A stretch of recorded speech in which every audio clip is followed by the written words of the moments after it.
John Calhoun once said, government has within it a tendency to abuse its powers. Keep this in mind as we discuss today the geopolitical and economic ramifications following Canada's arrest of a Chinese executive, Meng Wanzhou.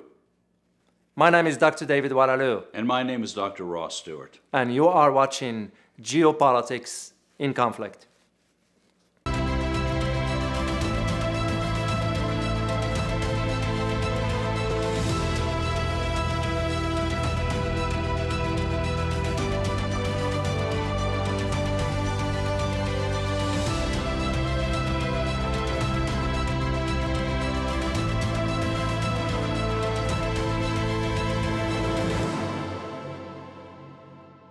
Well, indeed, Russ. I was very, very impressed with those comments, so we can't thank you enough.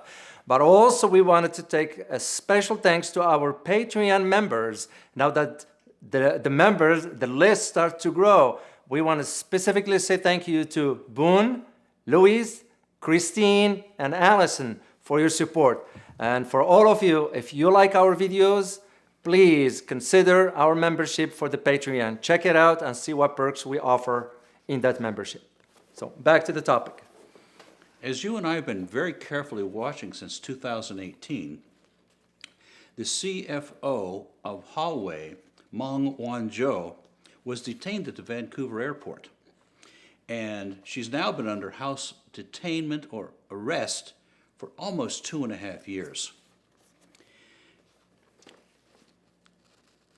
She recently was in court and going to go back to court. And the Huawei lawyers are saying, this is highly illegal. What are your thoughts on this, David? Well, that's correct, Russ. And thank you for the right pronunciation because I don't speak Mandarin, so thank you for that. And indeed, her arrest, it's been very, very controversial. And now it's coming up to the surface because her case is going to appear before a judge, Judge Holmes, in Vancouver in August.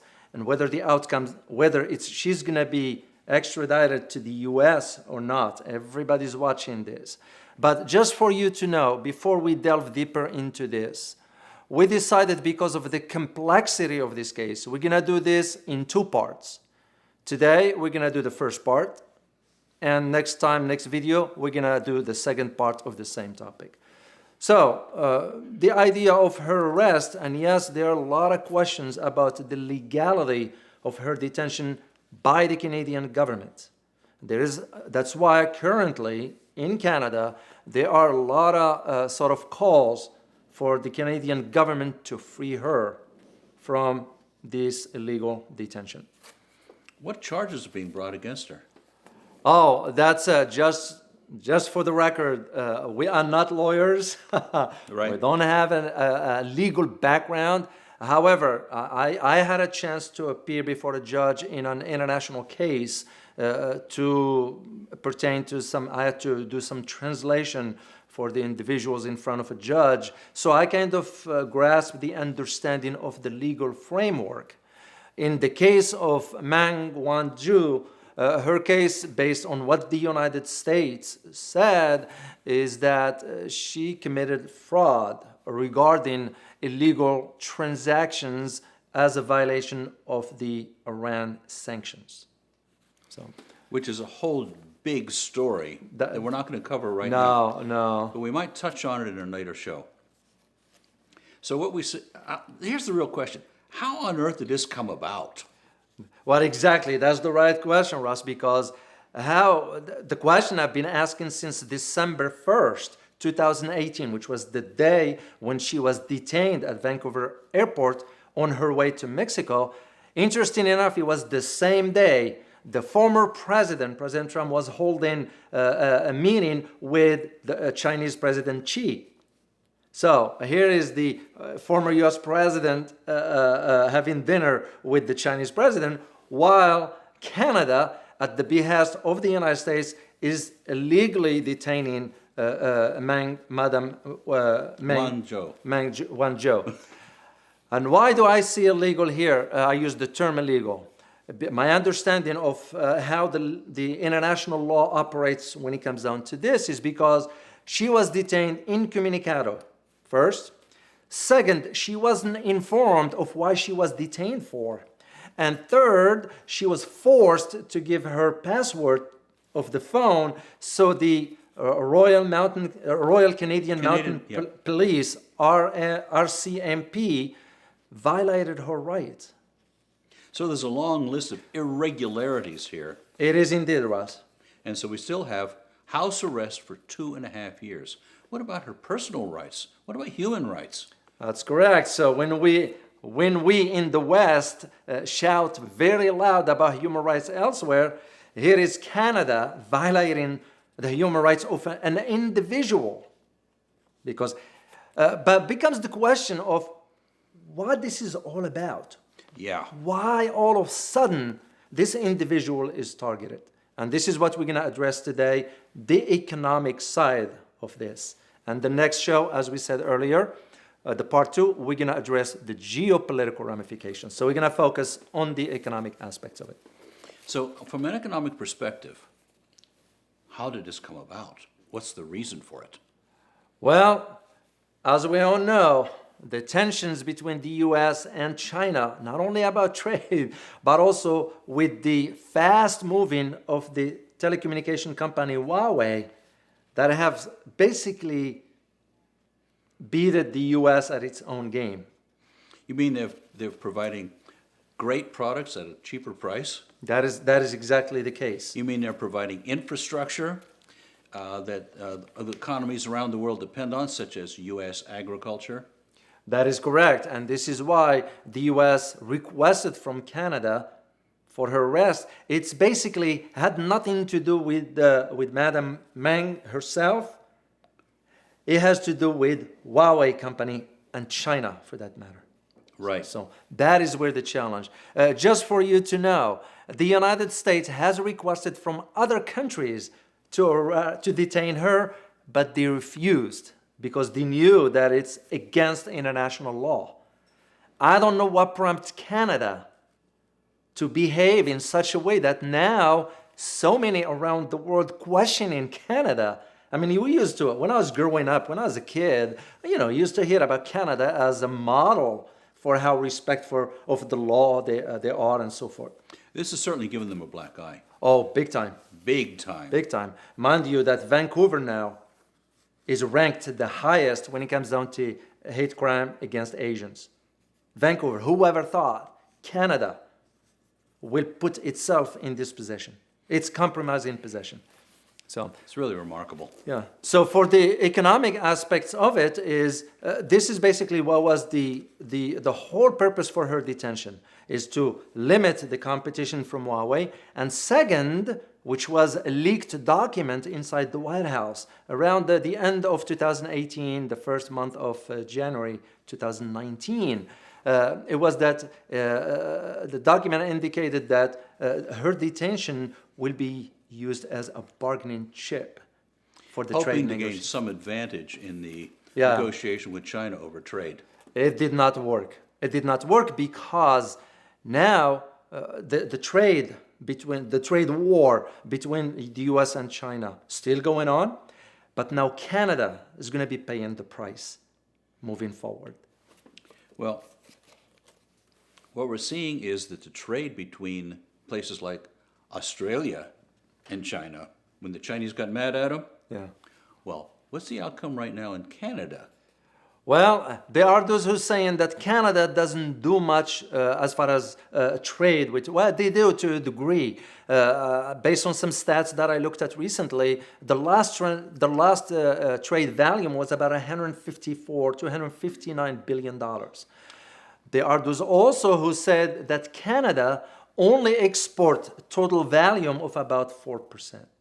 Of whatever they of their exports. Yeah, and usually the exports contains soybeans, because remember the trade tariffs between the US and China, which Canada jumped on and said to China, sure, we'll be happy to provide you with soybeans. The second thing has to do with auto parts. Okay. But now that market is gone because with the war on chips, the auto industry in the US is synced.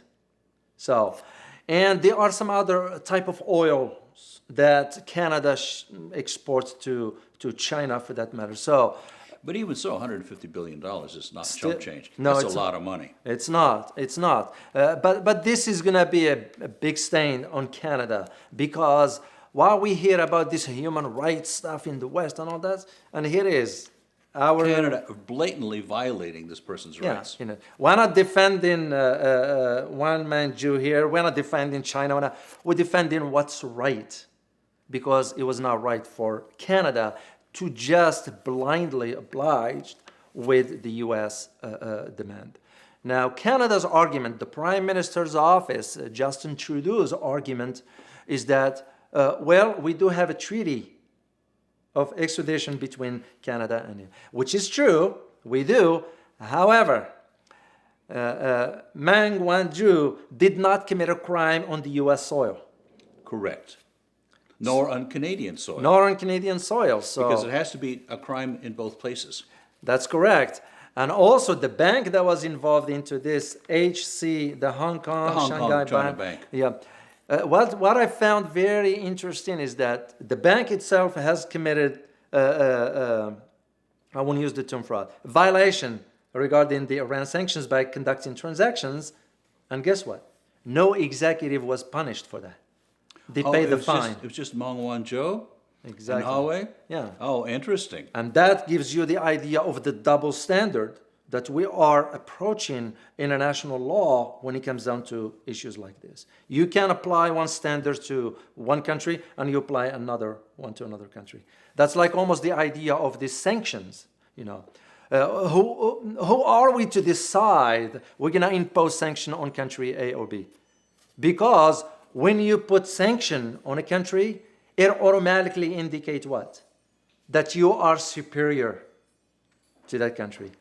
Even though Article 41, Chapter 7 of the UN indicates, of the United Nations, that is, indicates that it is the United Nations Security Council. Is the only place that can sanction another country. That's the only one that has the authority to impose And those. here the United States has, I think, currently 52 sanctions going.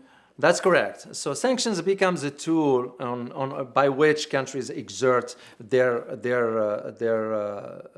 power, I guess, on little ones. I guess. And as we've said over and over again, Yeah. what these sanctions are doing is causing new alliances that avoid the United States. That's correct. So what I foresee as far as from an economic perspective moving forward, depending again on the outcome of August decision. I'm sure Judge Holmes is watching carefully. As they say, there's a saying in Canada that it's a joke, but it's not a joke. It says that judges read newspapers, which means what? It means basically They're paying attention. to public opinion. Yeah. Yeah, and now Canadians are wondering because did their government mislead them? Did their government lies to them? Because they're going to have to answer. The government, Justin Trudeau's government, will have to answer to the Canadians. Mind you that there are elections coming up in Canada soon. So what I found very interesting in all these dynamics, it was Justin Trudeau's father, Pierre Trudeau, Oh, yes. who established relations with China. Before the United States did. Exactly, back in the 50s. And they did have a good economic relationships.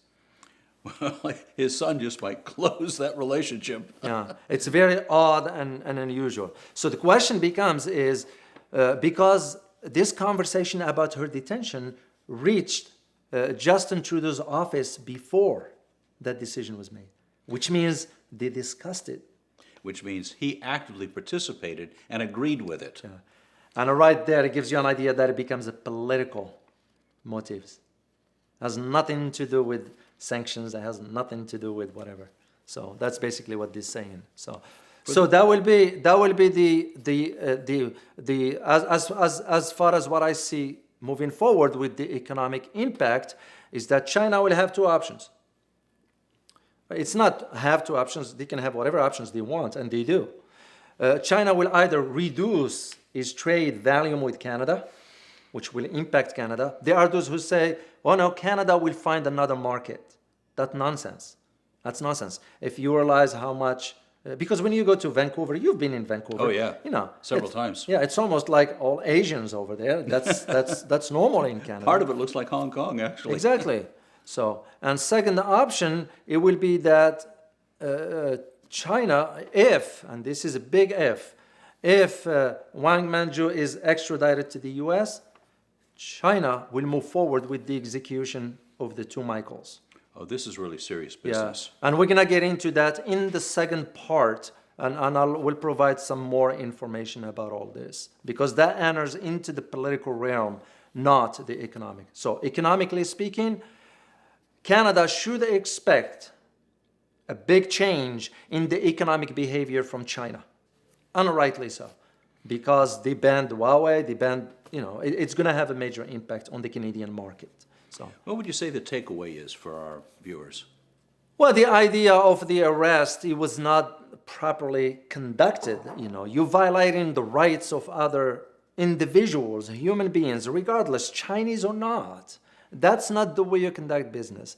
And second, for members of the Canadian government, including the Royal Canadian Mounted Police, for them to misbehave. So outrageously. Yeah. That's kind of, you lose faith in what the Canadian system is all about.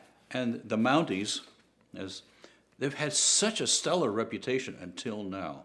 Yeah, that one is gone. So, but what you will expect is the economic impact, because Huawei now, it's given the opportunity now to reinvent itself. And guess what? They're gonna come up with new infrastructure, with new product, and they're still gonna succeed, because as we always say about the Chinese engineers. Oh, 1 million new Chinese scientists and engineers graduate from universities every year and are put to good use.